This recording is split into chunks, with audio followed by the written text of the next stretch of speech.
அனைவருக்கும் வணக்கம். இப்போ கும்பகர்ணனை எழுப்ப சொல்லி ராவணன் கட்டளையிடுறாரு. கும்பகர்ணனுக்கு வந்து 5 மாதங்கள் தூங்கியும் 1 மாதம் விழித்திருப்பார். அப்போ கும்பகர்ணனை போய் எழுப்புறதுக்காக மேலதாளங்கள் வச்சு மது மாமிசம்லாம் வச்சு அந்த நறுமணத்தை வச்சு எழுப்புவாங்க. எழுப்பும்போது லேசாக அப்படி புரண்டு படுப்பார். அதுக்கப்புறம் கொலை அப்படிங்கிற மாதிரி எழுவார். எழுந்து ராவணனை வந்து வணங்கி நிற்பார். அப்போ திட்டிங்கிற இந்த பாம்பை நீங்கள் என்ன விடலையா அப்படின்னு கேட்குறது. திட்டின்னா ஒரு வகையான பாம்பு, அந்த அளவுக்கு நஞ்சு கொண்ட சீதையை நீங்கள் என்ன விட்டு விடலையா அப்படின்னு சொல்லி யார் கேட்குறாரு? ராவணன் கேட்பாங்க. திட்டியின் விடம் வண்ண கற்பின் செல்வியை விட்டு விடலையா, இது விதியின் வசமே அப்படின்னு சொல்லி சொல்கிறாரு. அதுக்கு காரணம் என்ன அப்படின்னா, நீங்கள் வந்து இவர் இந்த நிலத்திற்குள்ள தன்மை தான் நீருக்கும் இருக்கும். அது மாதிரி நீங்கள் வந்து உங்களோட தன்மையினால் உங்களோட சுயநலத்தினால மொத்த சாம்ராஜ்யத்தையும் அழிச்சிடாதீங்கண்ணா அப்படின்னு சொல்கிறாரு. கொஞ்சம் கொஞ்சமாக படை அனுப்புறதுக்கு மொத்தமாகவே எல்லா படையும் அனுப்புங்க. கண்டிப்பாக நீங்கள் அற்பமானதுன்னு நினைக்கிறீங்க, நீங்கள் ஒரே இதில் தெரிஞ்சு போயிடும் அப்படின்னு சொல்கிறாரு. உன்னை அறிவு புகட்ட அனுப்பலை, நீ தயவுசெய்து எந்திரிச்சு நீ கிளம்பு, உனக்கு சோறு போட்டதே உன்னை வந்து போருக்கு அனுப்புறதுக்கு தான் அப்படின்னு சொன்னதுக்கப்புறம் ராவணன் ஒன்றுமே சொல்ல முடியல. உடனே அண்ணனை வணங்கிட்டு நான் வந்து போயிட்டு வரேன், ஆனால் நிச்சயமாக போயிட்டு ஜெயிச்சுட்டு வரேன்னு சொல்லுவேன். ஆனால் இந்த தடவை நான் போயிட்டு திருப்பி வரமாட்டேனா, அதுக்கப்புறமா நீங்கள் மாறிக்கோங்க அப்படின்னு சொல்லிட்டு போகிறாரு. அவர் 1000 யானைகள் இழுத்துட்டு வருது. அவர் இறங்க அந்த இடத்துல நூற்றுக்கணக்கான வானரப்படைகள் வந்து இறந்து போகிறாங்க. அப்போ வந்து ராமர் கேட்குறது இவர் யார் அப்படின்னு கேட்கும்போது விபீஷணர் சொல்கிறாரு, இவர் வந்து என்னோட இன்னொரு அண்ணன். ராவணன் கிட்ட கண்டிப்பாக இவரும் நீதி பேசியிருப்பாரு, ஆனால் கண்டிப்பாக இவர் ஏற்றிருந்திருக்க மாட்டார் அப்படின்னு சொல்கிறார். நீதி பேசின எல்லாருக்கும் நம்ம அவையம் அழிச்சே ஆகணும், அதனால நீ போய் கேட்டுட்டு வா அப்படின்னு சொல்லி விபீஷணனை போய்க்கிறார். விபீஷணரும் போகிறாரு. ராவணனா கும்பகர்ணா நீ ஏன் வந்த, நீ வந்து எங்கள் அர்த்தின் பக்கம் வந்துருன்னு சொல்லி வேதநாயகனே அனுப்பிச்சி வச்சிருக்காரு, அதனால நீ கண்டிப்பாக எங்கள் பக்கம் வந்துரு அப்படின்னு சொல்லுவார். உடனே கும்பகர்ணன் சொல்கிறார், நீங்கள் வந்து நல்ல இதயம் படைச்சிருக்கீங்க, நல்ல ஆத்மா வளர்த்துருக்கீங்க, நான் வந்து என்ன பண்ணியிருக்கேன், நல்லா சாக போகிற அழியக்கூடிய உடலைத்தான் வளர்த்துருக்கேன், அதனால நான் கொடுத்து தான் ஆகணும்.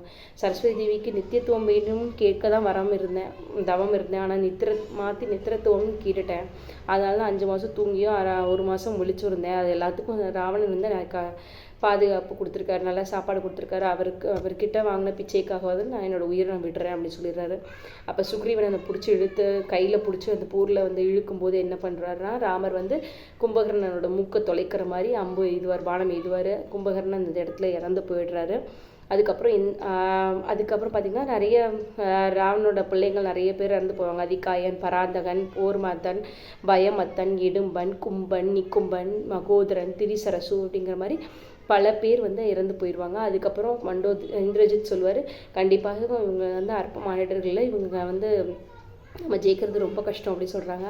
இருந்தாலும் இந்திரஜித் வந்து நாகாஸ்திரத்தை எய்துவார். நாகாஸ்திரத்தை வந்து மூர்ச்சை அடை செய்கிறதுக்காக கருடால் வரை வந்து அவருடைய ரெக்கையோட ஸ்மெல் பட்டு பாம்பெல்லாம் திரும்பி போயிடும். அதுக்கப்புறம் என்ன செய்வார் அப்படின்னா, இந்திரஜித் பிரம்மாஸ்திரத்தை எய்தி எல்லாரையும் மூர்ச்சை அடை செய்கிறார். மொத்தத்தையும் வெற்றி கொண்டு விட்டேன்னு அப்படி சொல்லிட்டு அப்பா கிட்ட போய் சொல்லுவார்.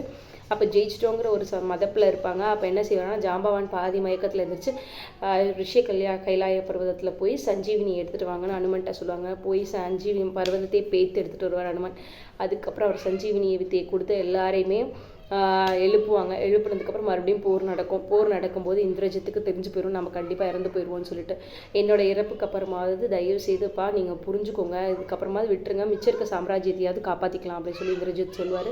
இருந்தாலும் கோபமாகவே போகிறாங்க. அப்போ வந்து விபீஷணர்கிட்ட போய் கேட்பாங்க, இந்திரஜித்தை எப்படி ஜெயிக்கலாம் அப்படின்னு சொல்லிட்டு. அப்போ லக்ஷ்மணர்கிட்ட ஒரு இது சொல்கிறார், அவர் பொன் தடாகத்தில் வந்து நீங்கள் வந்து போரிட்டினா கண்டிப்பாக அவர் இறந்து போயிடுவார், அப்படி ஒரு சாபம் இந்திரஜித்துக்கு இருக்குன்னு சொல்லிட்டு அந்த மாதிரி தடாகத்தில் வந்து சண்டை போட்டு இந்திரஜித்தை வந்து கொல்றாரு லக்ஷ்மணர். இந்திரஜித் இறந்ததுக்கப்புறம் மண்டோதரி ரொம்பவே படாத துயரம் படுறா. இப்போ இந்திரஜித் இறந்துட்டாங்க, ஆனால் இதுக்கப்புறமா திருந்துங்க, மிச்சம் இருக்க உசுறு நம்ம 2 பேர் உசுறு தான், இந்த மக்களோட உசுரையாவது காப்பாற்றலாம் அப்படின்னு சொல்கிறாரு.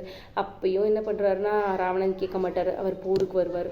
போருக்கு வந்ததுக்கப்புறம் சக்தி வாய்ந்த ஒரு அஸ்திரத்தை விபீஷணர் மேலே கோவத்தில் இருக்கனால விபீஷணரை பார்த்து எய்துவார். விபீஷணரை காப்பாற்றுறதுக்காக சுக்ரீவன் வருவார்.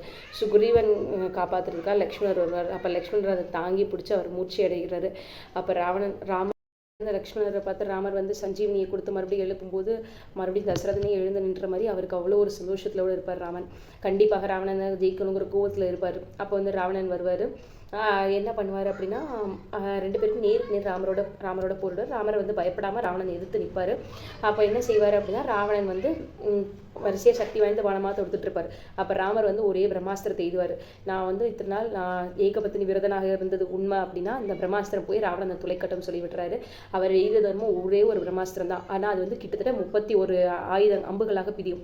10 அம்புகள் தலையையும் 20 வந்து தோள்களையும் 1 வந்து இதயத்தையுமே துளைக்கும் ஒரே டைமில்.